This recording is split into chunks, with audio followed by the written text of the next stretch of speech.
কথা ও কাহিনীর পেজে আপনাদের সবাইকে স্বাগত। আজকের গল্প পরী। এই গল্পটা আমাদের বাড়িতে একজন দাদা আসতেন, তো তিনি বলেছেন। হ্যাঁ, আর দুটো পরীর গল্প বলবো। হ্যাঁ, তো একটা গল্প, প্রথম গল্পটা হলো যে দাদাটার নাম হলো গিয়ে রাজীব রাজীব তেওয়ারি। তো রাজীব তেওয়ারি গল্পটা বলেছেন আমাকে। ওই দাদাটা না একটা গ্রামে থাকতো। ইউপির একটা গ্রামে থাকতো, ইউপির ঘটনা এটা।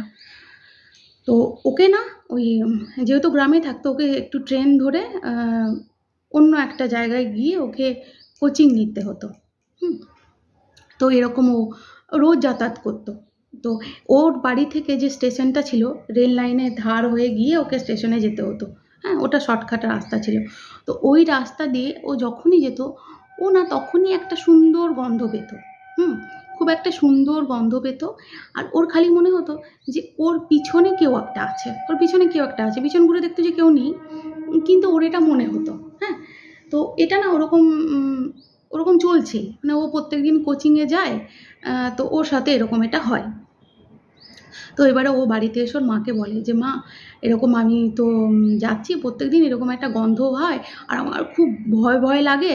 তো বলছে ঠিক আছে তাহলে তোকে চল, তোর যখন ভয় লাগে বলছিস, মায়ের মন যা হয় যে হ্যাঁ যখন একটু ভয় টয় পেয়েছে চলো একটু ঝাড়ফুঁক করিয়ে নিই। তো ওকে নিয়ে ওই রাজীবদাকে নিয়ে ওর মা একটা মসজিদে গেছেন। আর তা মসজিদে গিয়ে দেখিয়েছে যে দেখুন বাবা, এরকম এরকম হচ্ছে, আমার ছেলের সাথে এরকম হচ্ছে। তো বলছে ঠিক আছে। তা ও বলছে, রাজীবদা বলছে আমার নিজের চোখের সামনে দেখা যে এরকম বেশ কটা লবঙ্গ নিয়ে আরও অনেক কিছু ছিল। তো বলছে লবঙ্গটা না এরকম সোজা সোজা করে, মানে এরকম একটা লবঙ্গ তার উপর আরেকটা লবঙ্গ তার উপর আরেকটা লবঙ্গ, এরকম সোজা হয়ে দাঁড়িয়ে গেছে লবঙ্গগুলো। তারপরে ওই একটু কর গোনাগুনি কী সব করলেন উনি। তারপরে উনি বলছেন যে আরে তোর পিছনে তো একটা পরী পড়ে গেছে। তো প্রথমে বলি রাজীবদা কিন্তু একটু হাই হ্যান্ডসাম টাইপের। তো ওই পরী সাধারণত একটু হ্যান্ডসাম, একটু সুন্দর দেখতে ছেলে, যারা একটু পরিপাটি করে থাকে, বেশ গায়ে সেন্টেড গন্ধ পাওয়া যায়, একটু সেন্টেড তেলে যারা যায় ও তাদের একটু অ্যাট্রাক্ট বেশি করে। ও ওরকম রাজীবদা একটু হাই হ্যান্ডসাম টাইপের ছিল, সেন্ট ফেন্ট লাগিয়ে যেত, ব্যাস। তা এবারে তো ওরকম বলছে তোকে এরকম পরীটা বেশ তোকে ভালোবেসে ফেলেছে। তা ঠিক আছে, তো তোকে আমি একটা কবজ দিচ্ছি। হ্যাঁ, তা তুই কবজটা নেওয়ার পর দেখবি তোর আর কোনো অসুবিধা হবে না। তো বলছে ঠিক আছে। এবারে কবজটা নিয়ে চলে গেছে ওরা। চলে যাওয়ার পর তারপরের দিন আবার রাজীবদার অ্যাজ ইউজুয়াল কোচিং ছিল, তো কোচিংয়ে গেছে। তো কোচিংয়ে যখন যাচ্ছে তো ওরকম আবার মানে স্টেশন যে বেরোচ্ছে, তো ওরকম একটা সুন্দর গন্ধ। আর ওরকম মনে হচ্ছে যেন কেউ পিছনে মানে ডাকছে। তো এবারে রাজীবদা তো চলে গেছে কোচিংয়ে। এসে ওর মাকে বলছে মা দেখো তুমি তো এরকম তাবিজ কবজ দিলে, কই আমার তো কিছু হলো না, আমি তো এরকম যেমনকার ভয় তেমনই পাচ্ছি, এরকম তো ছিল। তো বলছে ঠিক আছে তাহলে চল আবার ওখানে চল, মসজিদে চল। যে আবার নিয়ে ওই বাবার কাছে নিয়ে গেছে। তো বলছে যে দেখুন আপনি তো এরকম কবজ টবজ দিলেন, তো তারপর আমার ছেলে তো আরও ভয় পেয়েছে, বলছে এরকম হচ্ছে। বলছে যে আবার সে ওরকম কর গোনাগুনি আরও কী সব করলো। তো বলছে যে দেখ আমি কবজটা দিয়েছি, তা পরী কী করেছে, ও আজকে তোকে ছুঁতে গেছিলো।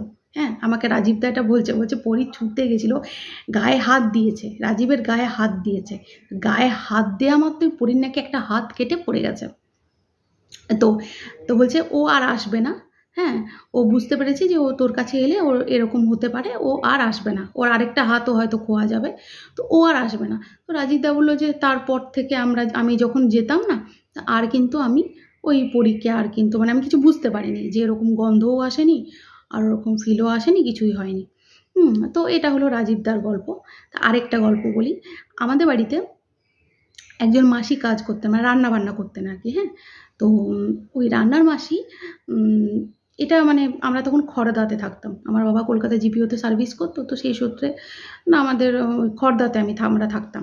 তো ওখানে একজন মাসি আমাদের বাড়িতে রান্না করতে আসতো। তো ওই মাসি আমাকে গল্পটা বলেছিল, রান্নার মাসি, যে মাসিদের নাকি পাড়াতে একটা ছেলে আছে।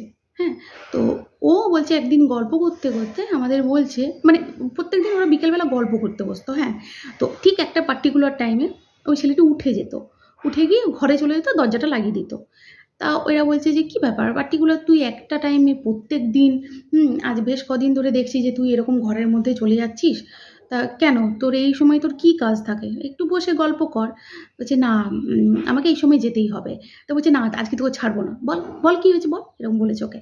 তা বলছে যে শোনো তবে তোমরা বিশ্বাস করবে, বলছে হ্যাঁ বল, বিশ্বাস করার হলে বিশ্বাস করবো। বলছে জানো আমার কাছে একটা পরী আসে। হ্যাঁ পরী আসে তোর কাছে, ফালতু কথা বলছি, বলছে আসে আমার কাছে একটা পরী আসে।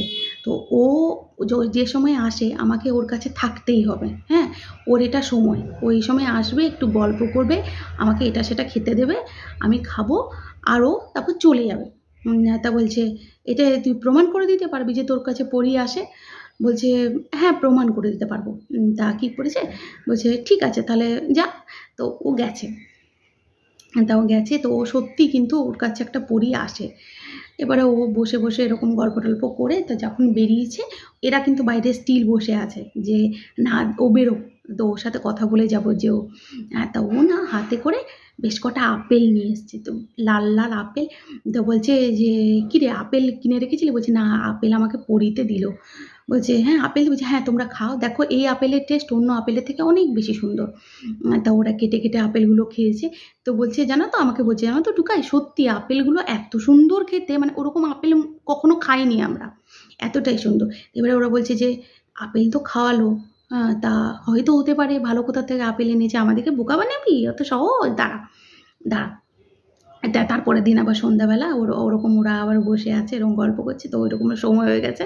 তো এ উঠে তো হাতটা ধরে বলছে শোন তোকে যেতে দেবো না, তো তুই তো ফালতু ফালতু হয়তো কোথা থেকে কোনো আপেল এনে আমাদের খাইয়ে দিয়েছিস, কোনো টেস্টি আপেল, হ্যাঁ ভালো দোকান থেকে। তা এক কাজ কর, তা তুই আচ্ছা আমাদেরকে এরকম এরকম শাড়ি এনে দিতে পারবে? বলছে হ্যাঁ পারবে, কেন পারবে না, ওকে ওর কাছে তোমরা যা চাইবে ও তাই এনে দেবে। তো বলছে সত্যি তাই এনে দেবে? বলছে হ্যাঁ বলো তোমাদের কেমন শাড়ি চাই বলো। তো ওরকম অনেকজন ছিল, তো ওরা বলেছে যে আমাদের এরকম একটা শাড়ি চাই, মানে এরা সব বৌদি আর কি, ওই ছেলেটার বৌদিরা। তা বলছে আমার এরকম শাড়ি চাই, আমার ওরকম শাড়ি চাই, সবাই 3-4 জন বিভিন্ন রঙের বিভিন্ন ডিজাইনের বিভিন্ন দেশের শাড়ির নাম বলে দিয়েছে। আর যে কজন ছেলেরা ছিল তারা বলছে যে আমাদের জন্য ভালো মিষ্টি, অমুক দোকানের একটা ভালো মিষ্টি, মানে সেখান থেকে ওই দোকান অনেক দূরে, মানে সেই খড়দাতে নয় অন্য জায়গায়। তা বলছে যে ওরকম একটা মিষ্টি ওরকম ইয়ে করে নিয়ে আসবি। তা ও বলছে ঠিক আছে, তো চলে গেছে। এরা তো বাইরে বসে আছে, আর তাই এবারে এসে ওরকম সময় হয়ে গেছে, পরী চলে গেছে, তা ও এসেছে।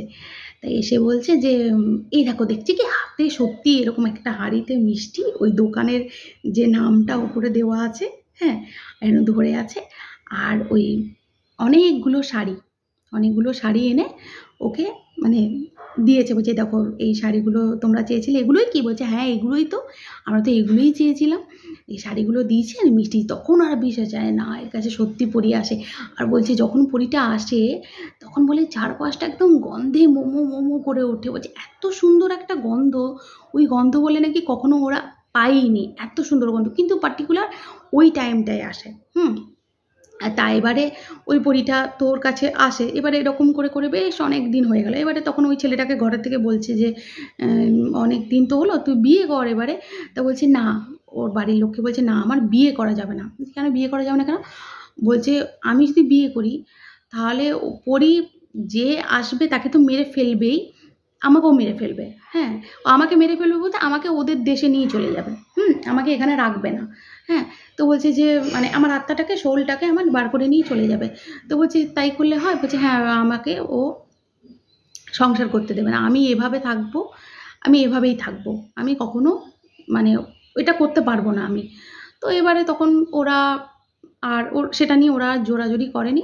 তো ওই ভদ্রলোক নাকি এখনও নাকি ও সেই পরীর সাথেই থাকে, হ্যাঁ ভালো আছে, সুস্থ আছে, পরীর সাথে থাকে।